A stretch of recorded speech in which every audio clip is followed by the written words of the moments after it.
पृथ्वी की शुरुआत की कहानी।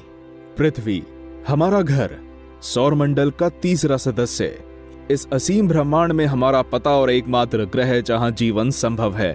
अंग्रेजी में अर्थ, स्पेनिश, फ्रेंच और इटालियन में टेरा, तमिल में उलगम, इंडोनेशियन में भूमि और फिनिश में मां कहलाने वाले इस ग्रह को हम देवनागरी में पृथ्वी या भूमि कहते हैं।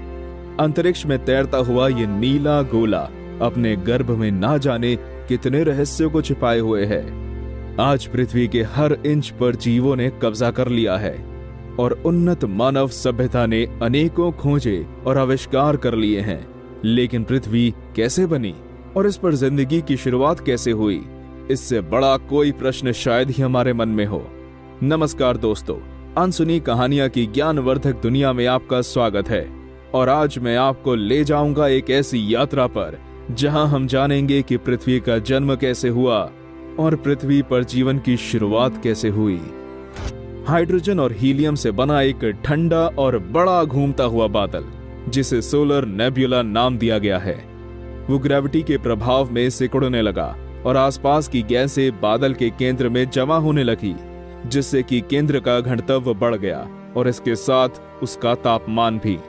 एक दिन अचानक इस बादल में विस्फोट हो गया, जिसका कारण पास के कोई तारे से हुई टक्कर हो सकता है और इस विस्फोट से जन्म हुआ हमारे सूरज का। अब हमारे सौरमंडल को अपना केंद्र मिल चुका था। सूरज के गुरुत्वाकर्षण से आसपास के गैस कण और पत्थर वगैरह आपस में जुड़ने लगे और सूरज के चारों ओर परिक्रमा करने लगे। समय बीतता गया और धीरे धीरे इन गैस के कणों और पत्थरों ने गोल आकार ले लिया। इन्हीं में से एक थी हमारी पृथ्वी।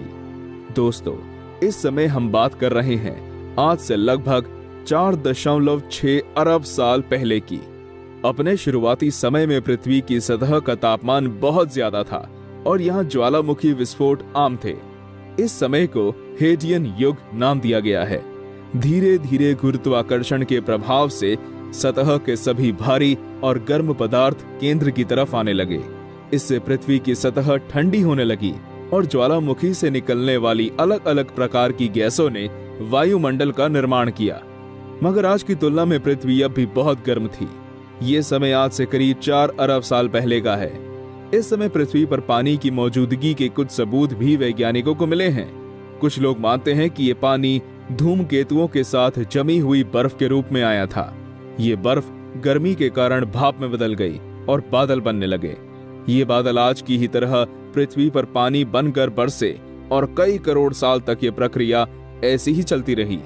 समुद्रों का निर्माण हुआ और आखिरकार पृथ्वी जलमग्न हो गई। लगभग इसी समय पृथ्वी का एकमात्र प्राकृतिक उपग्रह यानी कि हमारा चंद्रमा भी बना था। कहा जाता है कि आज के मंगल ग्रह के आकार का ग्रह, जिसको थिया नाम दिया गया है, वो पृथ्वी की सतह से टकराया और पृथ्वी की बाहरी सतह का कुछ हिस्सा अलग हो गया। समय के साथ साथ इसने भी गोल आकार ले लिया और पृथ्वी के चक्कर लगाने लगा। माना जाता है कि थिया नाम का ये ग्रह भी उस समय हमारे सौर मंडल का एक सदस्य था। चंद्रमा के बनने को लेकर दिए गए इस सिद्धांत को जायंट इम्पैक्ट हाइपोथेसिस या भीमकाय टक्कर परिकल्पना कहते हैं। मानो या ना मानो, इतने कम समय में हम पृथ्वी के एक युग की यात्रा पूरी कर चुके हैं। अब आप कहोगे कि पृथ्वी के बनने की कहानी बहुत हो गई, अब तो हमें यह बताओ कि हम और बाकी सब जीव जंतु इस पृथ्वी पर कैसे आए। तो बिना कोई देर करे चलिए चलते हैं आगे की यात्रा पर।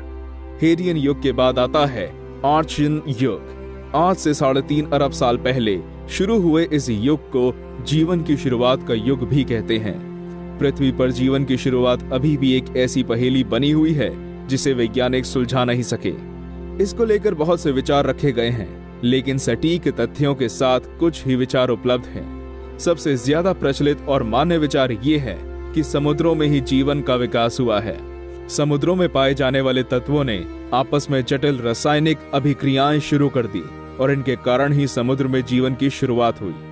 कुछ वैज्ञानिक इस समय के पहले ही जीवन के शुरू हो जाने का दावा करते हैं, तो दूसरे कहते हैं कि अगर पृथ्वी पर जिंदगी इतनी जल्दी शुरू हो गई होती तो ब्रह्मांड के दूसरे ग्रहों में भी जिंदगी जरूर होती। लगभग 3.5 अरब साल पहले पृथ्वी पर पहले एक कोशी या यूनिसेल्युलर जीवों ने जन्म लिया। ये जीव आज की तरह ऑक्सीजन पर नहीं बल्कि मीथेन पर जिंदा रहते थे, क्योंकि उस समय पृथ्वी पर ऑक्सीजन की मात्रा बहुत कम थी। आज से करीब 2.4 अरब साल पहले पृथ्वी पर ज्वालामुखी की गतिविधियों में लगातार कमी होने लगी। तापमान बहुत तेजी से कम होने लगा और लगभग 2.5 करोड़ सालों के लिए हमारी पृथ्वी बर्फ का एक गोला बन गई। लेकिन यह समय पृथ्वी के लिए वरदान साबित हुआ, क्योंकि बर्फ से ढके हुए समुद्रों के नीचे जीव की संभावनाओं ने पनपना बंद नहीं किया। साइनोबैक्टीरिया नाम के जीव फोटोसिंथेसिस की विधि से ऊर्जा को प्राप्त करते थे और ऑक्सीजन को निकालते थे। इससे वायुमंडल में ऑक्सीजन की मात्रा बढ़ने लगी। आज से 1.6 से 1.4 अरब साल पहले पृथ्वी की परतों में हुए टकराव और कंपन के कारण महाद्वीपों के बनने, टूटने और एक दूसरे से जुड़ने का सिलसिला चलता रहा और 90 करोड़ साल पहले पृथ्वी पर प्रथम मल्टीसेल्युलर या बहुकोशिकीय जीवों ने जन्म लिया। ऐसे जीवों के अवशेष ऑस्ट्रेलिया के बलुआ पत्थर की चट्टानों में मिले हैं। 58 करोड़ साल पहले तक पृथ्वी पर सिर्फ बहुत छोटे आकार के जीव ही पाए जाते थे, लेकिन इसके कुछ 4 करोड़ साल बाद मिले जीव जंतुओं का आकार आश्चर्यजनक रूप से काफी बड़ा था। 53 करोड़ साल पहले जीवन ने पहली बार समुद्र से धरती पर कदम रखा। इन्हें टेट्रापॉड्स कहा जाता था। इसके बाद तो जीवन के विकास की गति कुछ और ही थी। लगभग 30 करोड़ सालों पहले धरती पर जन्म हुआ डायनासोर का। इन विशालकाय जीवों के अवशेष हमें भारी मात्रा में मिल चुके हैं और इनके बारे में हमें काफी विस्तृत जानकारी भी है। डायनासोर्स ने कई करोड़ सालों तक पृथ्वी पर राज किया, लेकिन एक दिन ऐसा आया कि डायनासोर की लगभग सारी प्रजाति ही समाप्त हो गई। 6.5 करोड़ साल पहले 10 किलोमीटर लंबी एक ग्रहिका 70,000 किलोमीटर प्रति घंटे की गति से पृथ्वी की सतह से इस तरह टकराई कि पृथ्वी और समुद्र में रहने वाले ज्यादातर जीवों का अंत हो गया। पृथ्वी की करीब 70% प्रजातियां खत्म हो चुकी थी। अब पृथ्वी पर वो जीव राज करने वाले थे जिनकी प्रजातियां इस महाविनाश में बच गई थी, और वे थे स्तनपायी जीव या मैमल्स। आज से करीब 4 करोड़ साल पहले पृथ्वी की सतह में हुए कंपन के कारण जमीन का एक हिस्सा यूरेशिया से अलग होकर एशिया महाद्वीप से जुड़ गया और निर्माण हुआ पृथ्वी के सबसे ऊंचे और महान पर्वतों का, जिन्हें हम कहते हैं हिमालय। अभी तक आप समझ तो गए ही होंगे कि जमीन का वो हिस्सा कौन सा था। जी हाँ, वो था भारतीय उपमहाद्वीप, जहां बैठ के आप हमारे इस वीडियो का आनंद ले रहे हैं। आज से 80 साल पहले पृथ्वी पर जिस जीव ने जन्म लिया वो आगे चलकर पूरी पृथ्वी पर राज करने वाला था। पूर्वी अफ्रीका में पहले एप्स पाए गए, जो डार्विन के अनुसार हमारे पूर्वज थे। खाने की तलाश इन्हें वृक्षों से जमीन पर ले आई। धीरे धीरे इन एप्स ने 2 पैरों पर चलना शुरू कर दिया। पहले ऑस्ट्रेलोपिथेकस, फिर होमो हैबिलिस, फिर होमो इरेक्टस और फिर होमो सेपियंस। एप से आज के मनुष्य बनने के हर कदम पर इन्होंने नई नई चीजों की खोज की और नई कलाओं को सीखा। कौन जानता था कि गुफाओं में रहने वाले और शिकार करके खाने वाले इंसान एक दिन पृथ्वी और ब्रह्मांड के रहस्य को उजागर करेंगे। वैज्ञानिकों के अनुसार पृथ्वी पर 1 लाख करोड़ प्रकार के जीव हो सकते हैं, लेकिन अभी तक हम इसके 0.1% भी नहीं खोज सके। इसका मतलब ये है कि पृथ्वी अभी भी ना जाने कितने रहस्यों को छिपाए हुए है, जिनके द्वारा ये अपने आप को उन्नत समझने वाली मानव जाति के सामने प्रतिदिन नई चुनौतियां पेश करती है।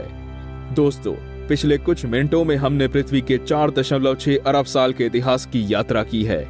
इसे देखकर लगता है कि इंसानी प्रजाति पृथ्वी पर अभी बहुत नई है, लेकिन इस छोटे से समय में भी हमने इस ग्रह को कितना नुकसान पहुंचा दिया है ना। दुनिया के सभी धर्मों के नाम अलग हो सकते हैं, लेकिन पृथ्वी को लेकर उनके विचार और आदर भाव एक जैसे हैं। खासकर हमारे भारत की प्राचीन संस्कृति में तो पृथ्वी को माता कहा गया है। पृथ्वी ही है जो सभी जीवों का पालन पोषण करती है।